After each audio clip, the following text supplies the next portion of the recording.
విశ్లేషణ అనే కార్యక్రమం ద్వారా ఉన్నతమైనటువంటి దేవుని సంగతులను లోతైన వివరణతో నేర్చుకుంటున్నటువంటి మీ అందరికీ మన ప్రభువును రక్షకుడునైన యేసుక్రీస్తు వారి పేరిట నా హృదయపూర్వకమైన వందనములను తెలియజేయుచున్నాను. ప్రియులారా, మానవీయ విలువలను నేర్పే మహాజ్ఞాన గ్రంథము ది బైబిల్. ఈ విషయాన్ని గూర్చి గత పాఠ్యాంశాలలో మీరు కొన్ని సంగతులను నేర్చుకున్నారు. ప్రపంచ మానవాళికి పరిశుద్ధ గ్రంథము యొక్క ఆవశ్యకత ఎంత ఉన్నతంగా ఉన్నదో మనం తెలుసుకుంటున్నాం. కొంతమంది మతోన్మాదులు బురద జల్లుతున్నారు బైబిల్ చదవద్దని, బైబిల్ మనుషులకు ప్రమాదకరమని తప్పుడు మాటలను వారు ప్రకటిస్తున్నారు. అయితే బైబిల్ చదువుతున్న వారిలో ఎప్పుడూ కూడా అటువంటి ఆలోచన రాలేదు. వారి జీవితాలు బాగుపడుతున్నాయి, సన్మార్గంలో వారు నడుచుకుంటున్నారు. బైబిల్ ఎప్పటికప్పుడు మానవ జీవితాలను చక్కని దారిలో నిలబెడుతోంది. దేవుని మాటలు కలిగినటువంటి పరిశుద్ధ గ్రంథము మనుషులను వెలుగులో నడిపిస్తోంది. అయితే మతోన్మాదులు, కొంతమంది నాస్తికులు, కొంతమంది హేతువాదులు పరిశుద్ధ గ్రంథముపై ప్రజలకు ఉన్నటువంటి మక్కువను చూచి తట్టుకోలేక ఈర్ష్యతో, మత్సరముతో దేవుని గ్రంథమును అపార్థము చేస్తూ మాట్లాడుతున్నారు. కానీ దేవుని గ్రంథము మనుషులకు ఎంతో ఆవశ్యకమైనది. ఒకవేళ అది ప్రమాదకరమైనదైతే నేను ఈ మాటలను చెప్పను. ఎందుచేతనంటే నేను ఇలా మాట్లాడాలని నన్నెవరూ బలవంత పెట్టలేదు. పరిశుద్ధ గ్రంథము తరపున మాట్లాడు, పరిశుద్ధ గ్రంథము కొరకు మాట్లాడు అని ఎవరూ నన్ను బలవంత పెట్టలేదు. ఎవరూ నాకు ఈ విషయమై లంచము ఇవ్వలేదు. నేను అర్థం చేసుకున్నాను, మీరు కూడా అర్థం చేసుకుంటున్నారు. పరిశుద్ధ గ్రంథము చాలా విలువైనది. పరిశుద్ధ గ్రంథములో ఉన్న దేవుని మాటలు ఎంతో పవిత్రమైనవి. ఈరోజు ప్రపంచంలో ఎన్నో పుస్తకాలు ఉన్నాయి. ఎంతోమంది గ్రంథకర్తలు వ్రాసినటువంటి పుస్తకాలు ఆయా గ్రంథాలయాలలో మనకు కనిపిస్తున్నాయి. ఎంతోమంది వాటిని చదువుతున్నారు కూడా. కానీ సమాజం ఒక గాడిలో నిలబడటం లేదు.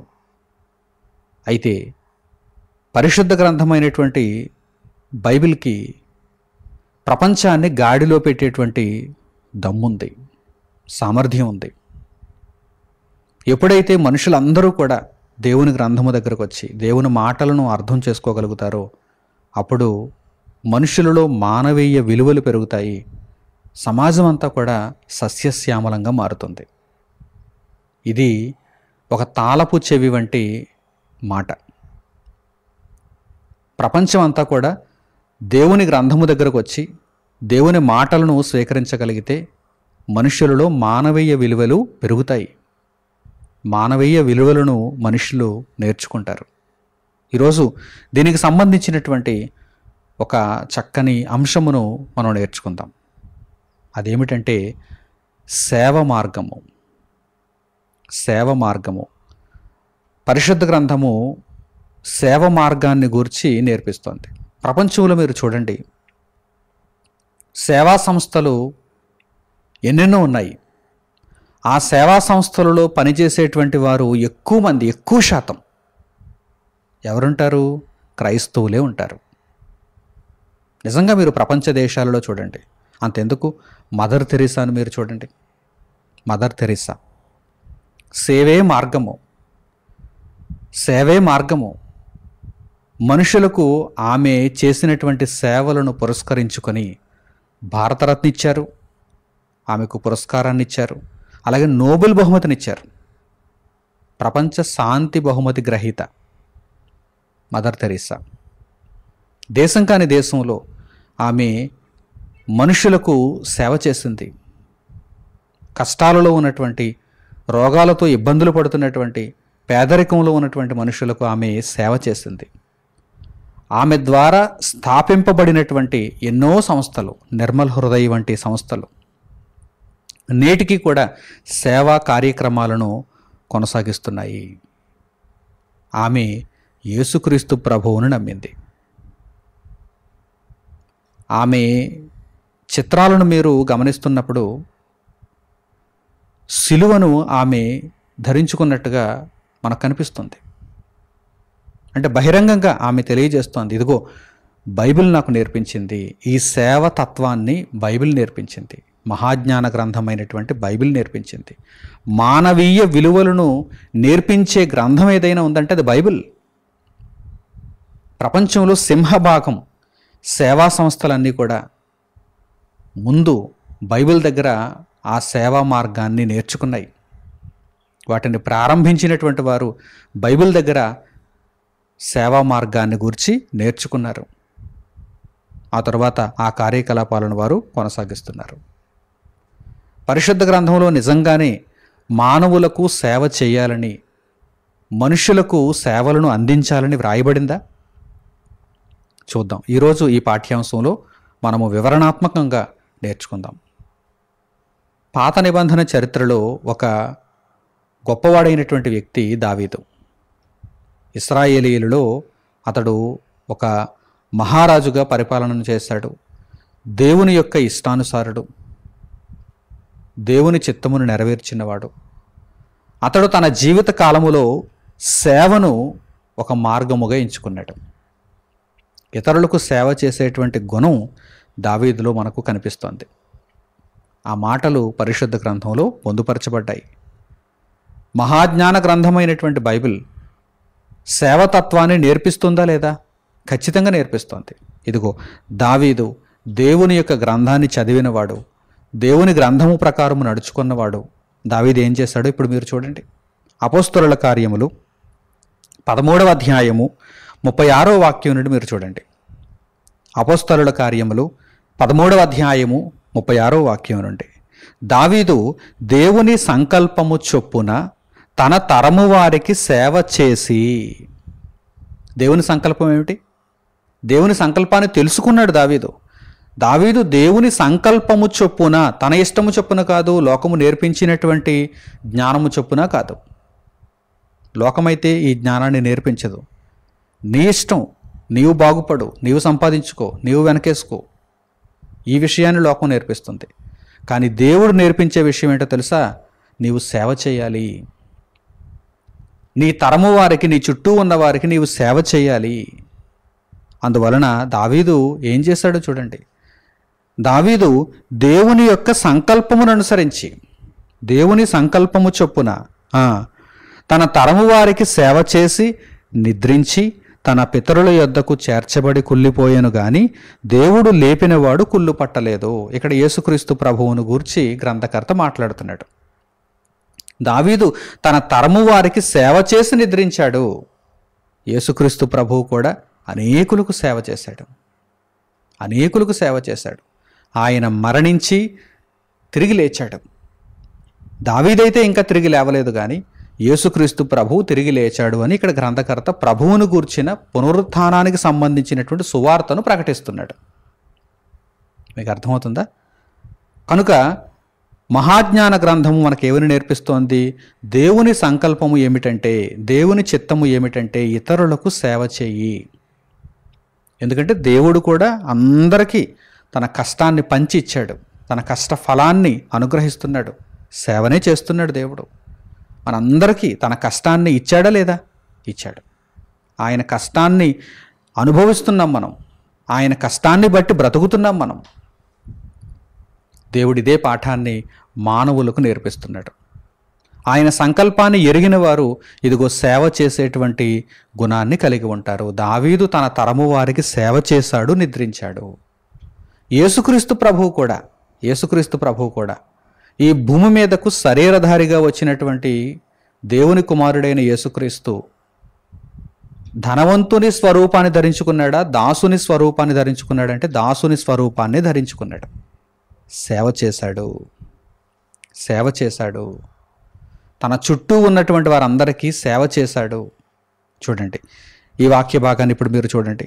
మత్తయి సువార్త 20వ అధ్యాయము 28వ వాక్యాన్ని మీరు గమనించండి. మత్తయి సువార్త 20వ అధ్యాయము 28వ వాక్యం. అలాగే మనుష్య కుమారుడు పరిచారము చేయించుకొనుటకు రాలేదు. అందరి చేత సేవలు అందుకోవడానికి రాలేదు. దేవుని కుమారుడే. దేవుని కుమారుడైనప్పుడు అందరి చేత సేవలు అందుకోవాలి నిజానికైతే. కానీ ఆయన దాసుని స్వరూపాన్ని ధరించుకున్నాడు. అనేకులకు సేవ చేయటానికి ఆయన వచ్చాడు. మనుష్య కుమారుడు పరిచారము చేయించుకొనుటకు రాలేదు, కానీ పరిచారము చేయుటకును. పరిచారం అంటే సేవ. ఇతరులకు వాక్యాన్ని నేర్పించటానికి, ఇతరులను పరలోకానికి నడిపించటానికి, ఇతరులను బ్రతికించటానికి, చీకటిలో నుండి వెలుగులోనికి నడిపించటానికి సేవ చేశాడు. దేవుని సంకల్పము చొప్పున ఆయన పరిచారము చేశాడు. పరిచారము చేయించుకొనుటకు ఆయన రాలేదు, పరిచారము చేయుటకు ఆయన వచ్చాడు. మనుష్య కుమారుడు పరిచారము చేయుటకును, ఆ తర్వాత అనేకులకు ప్రతిగా విమోచన క్రయధనముగా తన ప్రాణమునిచ్చుటకును వచ్చానని చెప్పాను. పరిచారము చేయుటకు మాత్రమే కాదు, పరిచారము చేసి ముగించుకోలేదు ఆయన.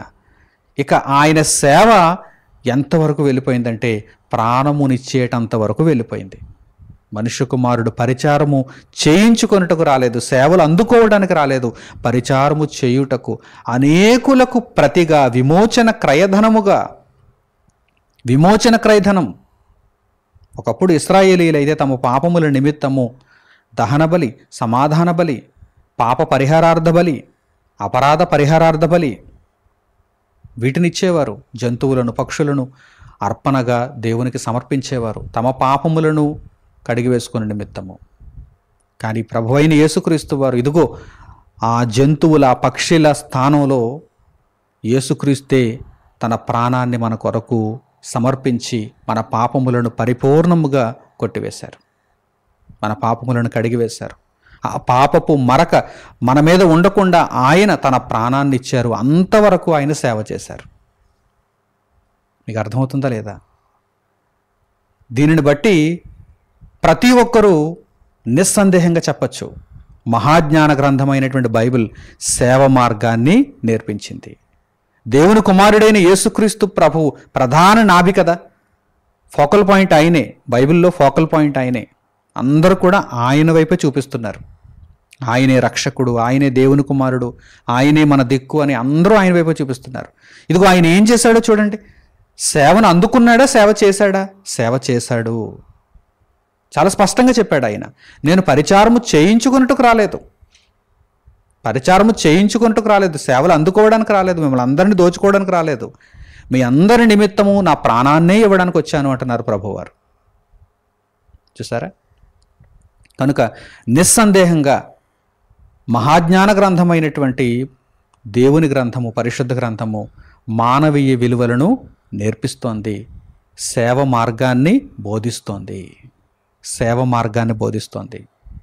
అలాగే పౌలు గారు ఫిలిప్పీలకు రాసినటువంటి పత్రిక 2వ అధ్యాయము 4వ వాక్యం నుండి కూడా చూడండి. యేసుక్రీస్తు ప్రభువు పరలోకములో ఎంతో ఉన్నతుడుగా ఉన్నప్పటికీ మనందరికీ సేవ చేయు నిమిత్తము ఆయన తాను ఎంతగా తగ్గించుకున్నాడో ఇక్కడ మీరు ఈ వాక్య భాగంలో గమనించవచ్చు. మనం సేవ చేయాలంటే ముందుగా మనలను మనం తగ్గించుకోవాలి. మనలను మనం హెచ్చించుకుంటే సేవ చేయలేం, మనలను మనం తగ్గించుకోవాలి. యేసుక్రీస్తు ప్రభువు వారు ఎంతగా తగ్గించుకున్నారో చూడండి. మనలను కాపాడు నిమిత్తము, మనలను రక్షించే నిమిత్తము, మనకు సేవ చేయు నిమిత్తము ఎంతగా తగ్గించుకున్నారో చూడండి. పౌలు గారు ఫిలిప్పీలకు రాసిన పత్రిక 2వ అధ్యాయము 4వ వాక్యం నుండి, మీలో ప్రతివాడును తన సొంత కార్యములను మాత్రమే గాక ఇతరుల కార్యములను కూడా చూడవలెను. సేవ చేయడం అనేది ఎప్పుడు కనిపిస్తుంది? మన సొంత కార్యక్రమాలు మనం చేసుకోవడంలో సేవ కనిపించదు, ఇతరుల కార్యక్రమాలను కూడా మనం పూర్తి చేయటంలో సేవ కనిపిస్తుంది. అందుచేతనే పౌలు గారు ఇక్కడ అంటున్నారు, మీలో ప్రతి ఒక్కరూ కూడా, మనలో ప్రతి ఒక్కరూ కూడా మన సొంత కార్యములను కాదు ఇతరుల కార్యములను కూడా చూడాలి. మన సొంత రక్షణను మాత్రమే కాదు ఇతరుల రక్షణ నిమిత్తం కూడా మనం ఆలోచన చేయాలి. ఎందుకంటే ఇక్కడ ఒక ఉదాహరణ, గొప్ప మాదిరి మన కొరకు పేర్కొనబడింది చూడండి. క్రీస్తు యేసునకు కలిగిన ఈ మనస్సు మీరును కలిగి ఉండుడి. సేవ చేసే మనస్సు. సేవ మార్గము, సేవ తత్వము. ఇదిగో క్రీస్తు యేసునకు కలిగినటువంటి మనస్సును మనము కూడా కలిగి ఉండాలి, ఉండాలని చెప్పింది బైబిల్. క్రీస్తు యేసునకు కలిగిన ఈ మనస్సు మీరును కలిగి ఉండుడి. ఆయన ఎటువంటి మనస్సుతో ఉన్నాడో తెలుసా? ఎటువంటి మనస్సును కలిగి మనలను రక్షించాడో తెలుసా? మనకు సేవ చేశాడో తెలుసా? చూడండి, ఆయన దేవుని స్వరూపము కలిగిన వాడయ్యుండి. ఆయన దేవుని స్వరూపంలో ఉన్నాడు. అక్కడ పరలోకంలో ఆయన దేవుని స్వరూపంలో ఉన్నాడు. దేవుని స్వరూపము కలిగిన వాడయ్యుండి దేవునితో సమానముగా ఉండుట విడిచిపెట్టకూడని భాగ్యమని ఎంచుకొనలేదు. దేవునితో నేను సమానంగా ఉన్నాను, ఇక్కడ నేను ఇది విడిచిపెట్టకూడని భాగ్యము అని ఎంచుకొనలేదు. ఇదిగో మనుషుల నిమిత్తము విడిచిపెడతాను అన్నాడు. మనుషులకు సేవ చేయు నిమిత్తము నేను వెళతాను అన్నాడు. దేవునితో సమానముగా ఉండుట విడిచిపెట్టకూడని భాగ్యము అని ఎంచుకొనలేదు, కానీ మనుషుల పోలికగా పుట్టి. అసలు మనుషుల పోలికగా ఎవరు పుడతారండి? దేవుడు మనుషుల పోలికగా పుట్టాలి అని అనుకోవటం ఎంత తగ్గింపుతనం చెప్పండి. ఈ మనుషులు పాపాత్ములే. ఈ పాపాత్ములైనటువంటి మనుషుల పోలికలో నేను పుట్టాలా? నేను పరలోకమందున్న తండ్రి అయిన దేవునితో సమానముగా ఉన్నవాడను, దేవుని స్వరూపము కలిగిన వాడను.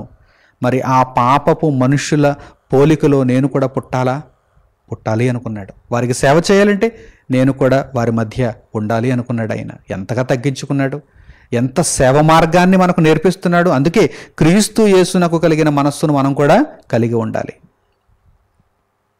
చూడండి, ఆయన మనుషుల పోలికగా పుట్టాడు. మనుషుల పోలికగా పుట్టి ఆ తర్వాత అక్కడతో అయిపోయిందా? మనుషుల పోలికగా పుట్టి ఒక ధనవంతుడుగా, ఒక రాజుగా, ఒక చక్రవర్తిగా అందరి చేత సేవలు అందుకున్నాడా? లేదే. మనుషుల పోలికగా పుట్టి దాసుని స్వరూపము ధరించుకొని, మనుషుల పోలికగా పుట్టడమే ఎంతో గొప్ప త్యాగం అనుకుంటే, మరలా అందులో కూడా దాసుని స్వరూపము. ఒక పేద కుటుంబంలో జన్మించాడు, ఒక పేద కుటుంబంలో నుండి వచ్చాడు. మరియా, యోసేపు వారేమైనా ధనవంతులా? వారేమైనా రాచరికంలో ఉన్నారా? గొప్ప గొప్ప అధికారంలో వారు ఉన్నారా? లేరు. వారు బేదలు. ఆ బేద కుటుంబంలో, ఆ నజరేతులో ఆయన పెరిగాడు. వారి కుటుంబంలో నుండి ఆయన వచ్చాడు. మరియ గర్భములో నుండి ఆయన వచ్చాడు. చూడండి, దాసుని స్వరూపాన్ని ధరించుకున్నాడు. సేవ చేయటానికి సేవలు అందుకోవాలి అని అనుకుంటే ఒక ఉన్నతమైనటువంటి కుటుంబంలో ఆయన శరీరాన్ని ధరించుకుని రావచ్చు, కానీ లేదు. మనుషుల పోలికగా పుట్టాలి, దాసుని స్వరూపాన్ని ధరించుకోవాలి. ఈ విధంగా తన్ను తానే రిక్తునిగా చేసుకొనెను. తన్ను తానే రిక్తునిగా. రిక్తుడు అంటే అర్థం ఏంటి? ఏమీ లేదు. పూర్తిగా తన్ను తాను తగ్గించుకోవటం, తన దగ్గర ఏమీ లేకపోవటం, తన్ను తాను పూర్తిగా రిక్తునిగా చేసుకున్నాడు. రిక్త హస్తాలు అంటుంటారు చూడండి. తన్ను తాను పూర్తిగా రిక్తునిగా చేసుకున్నాడు. ఎందుకు అంటే మనుషులకు సేవ చేయటానికే.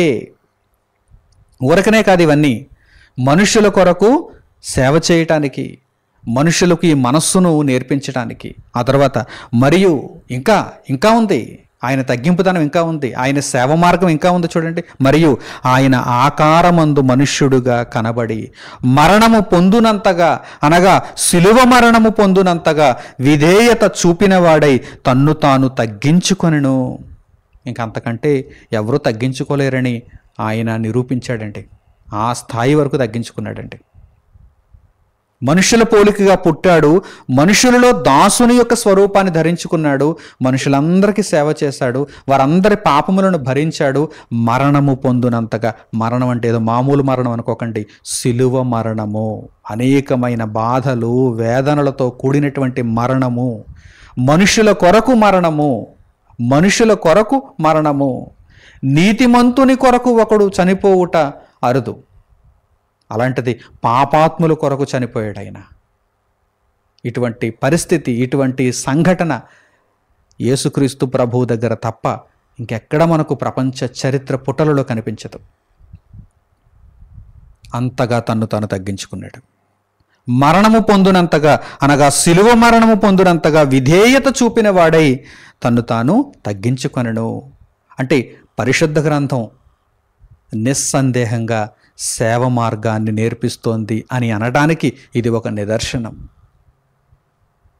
అలాగని యేసుక్రీస్తు ప్రభువారు ఒక్కరే ఆ విధంగా సేవ చేశారు, ఆ విధంగా ఆయన దేవుని యొక్క మాటలను అనుసరించి జీవించారు. మనం ఎవరం కూడా అలా బ్రతకనవలసిన అవసరం లేదు, మనం సంపాదించుకోవాలి, మనము ఇతరుల సేవలు అందుకోవాలని ఏమైనా వ్రాయబడిందా?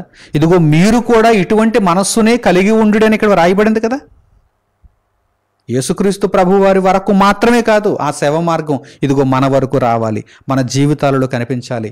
మీరును క్రీస్తు యేసుకు కలిగిన మనస్సును కలిగియుండుడి. మీ సొంత కార్యములను మాత్రమే గాక యేసుక్రీస్తు కార్యములను కూడా చూడుడి. అందుచేతనే పౌలు గారు రోమీలకు రాసిన పత్రిక 12వ అధ్యాయము ప్రారంభపు వాక్యంలో ఏమంటున్నారు? మీరు సేవ చేయవలసిన వారు, దేవుని నిమిత్తము మీరు సేవ చేయవలసిన వారు అని వ్రాస్తున్నారు.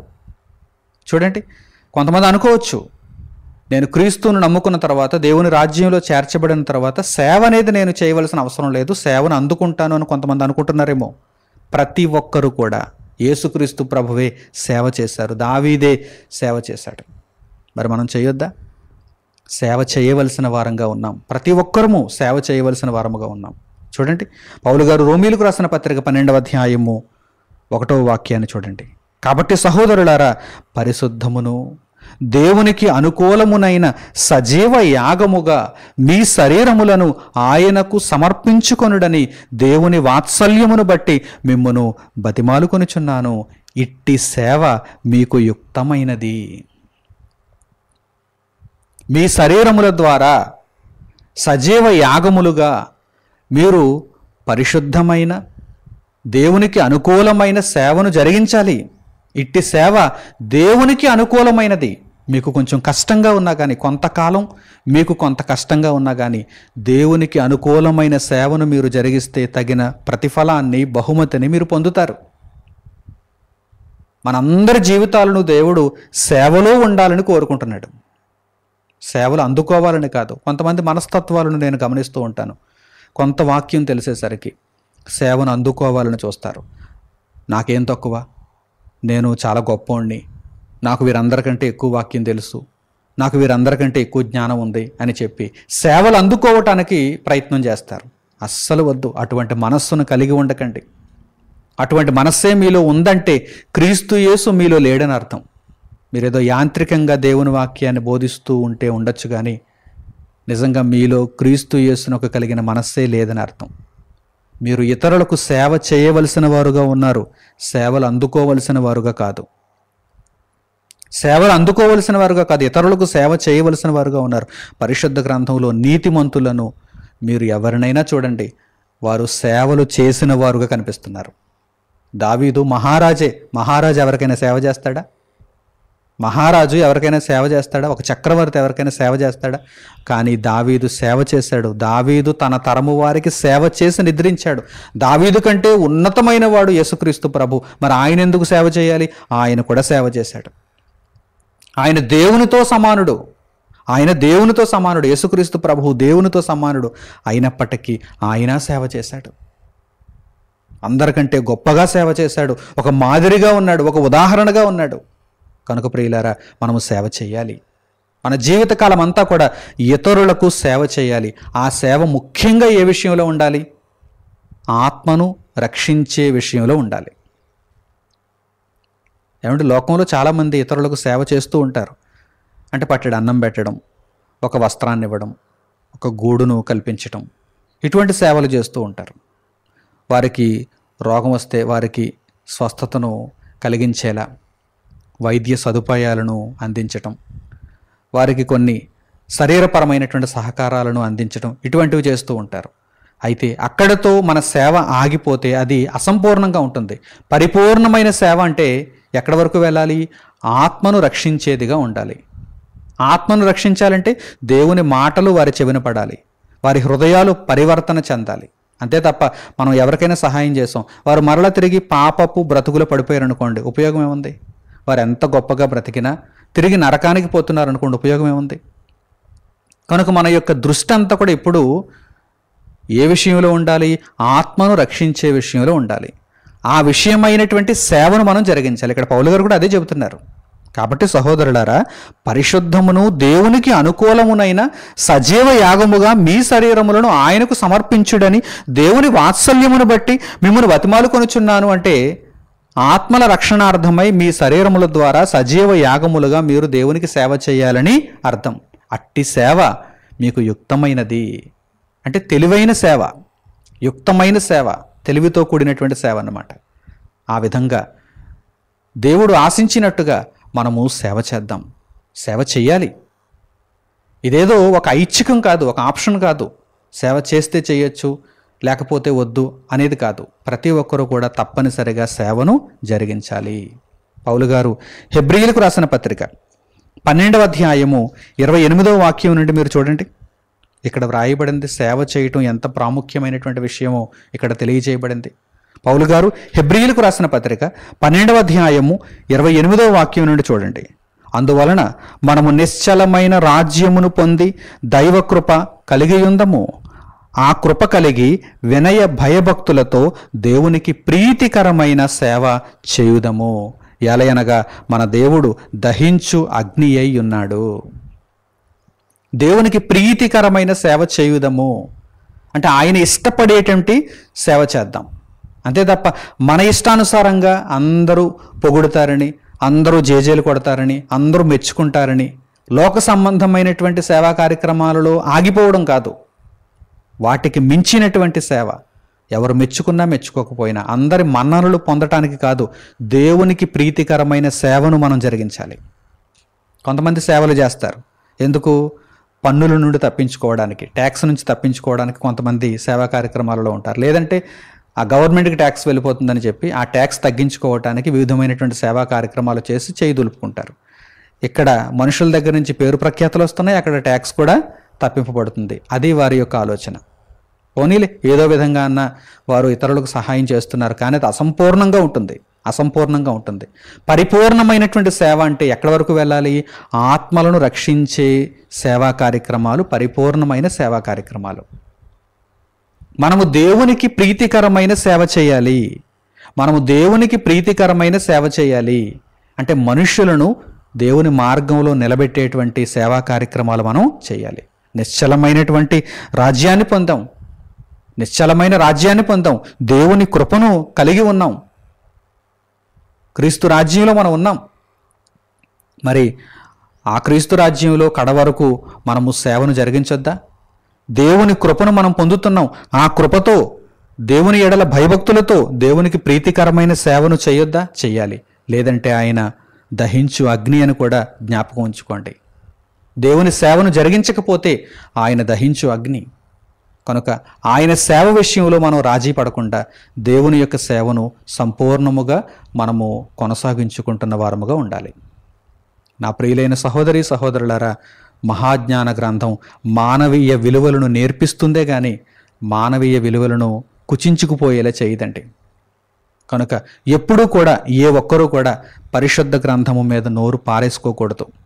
పరిశుద్ధ గ్రంథాన్ని చక్కగా ఆద్యంతం చదవగలిగితే, నేర్చుకోగలిగితే, అపార్థం చేసుకోకుండా అర్థం చేసుకోగలిగితే తప్పకుండా మానవీయ విలువలను పరిశుద్ధ గ్రంథం నేర్పిస్తోంది. ఈ సమాజానికి ఈ పరిశుద్ధ గ్రంథము యొక్క ఆవశ్యకత ఎంతో ఉన్నతంగా ఉంది. సేవ మార్గాన్ని గూర్చి పరిశుద్ధ గ్రంథం ప్రబోధిస్తుంది. కనుక మీరందరూ కూడా దేవునికి ఇష్టలుగా ప్రీతికరమైనటువంటి సేవను జరిగించి దేవుని ఎదుట నిష్కలంకులుగా, నిరపరాధులుగా ఇతరులకు సేవ చేసి దేవుని యొక్క సంకల్పమును పూర్తి చేసుకునేవారుగా ఉండాలని హృదయపూర్వకంగా ఆశిస్తూ ఈ సందేశమును ఇంతటితో నేను ముగిస్తున్నాను. తండ్రి అయిన దేవునికి ప్రార్థనలు ఏకీభవించండి.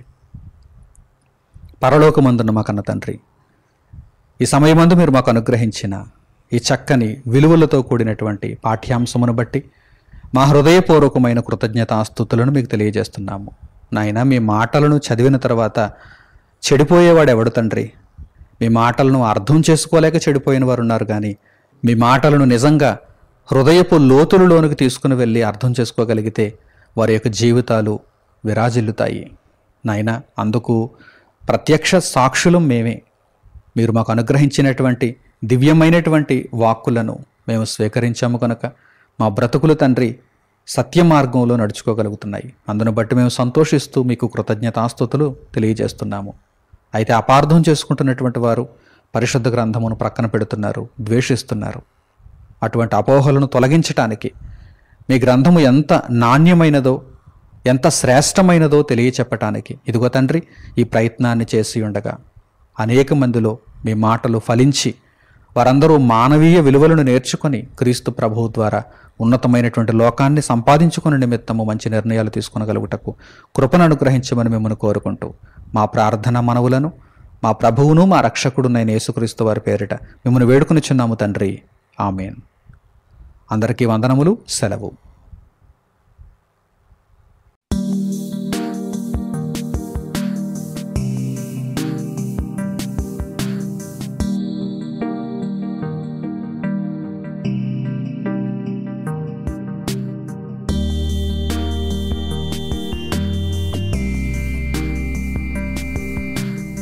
సహోదరులు మణికుమార్ గారు ప్రసంగించిన ఎన్నో ఆత్మ సంబంధమైన సంగతులను ఉచితంగా వీక్షించుటకు మా యూట్యూబ్ ఛానల్స్ను తప్పక దర్శించండి. మా సమాచారమును ఎప్పటికప్పుడు తెలుసుకొని ఆత్మీయ అభివృద్ధి నొందవలనంటే మా యూట్యూబ్ ఛానల్స్ను సబ్స్క్రైబ్ చేసుకోండి. సత్వర నోటిఫికేషన్ కొరకు సబ్స్క్రైబ్స్ బటన్ ప్రక్కన ఉన్న బెల్ సింబల్ను క్లిక్ చేయండి. మరిన్ని వివరాలకు మీరు సంప్రదించవలసిన మా ఫోన్ నంబర్స్ 8978414178 మరియు 8333927666. ధన్యవాదములు.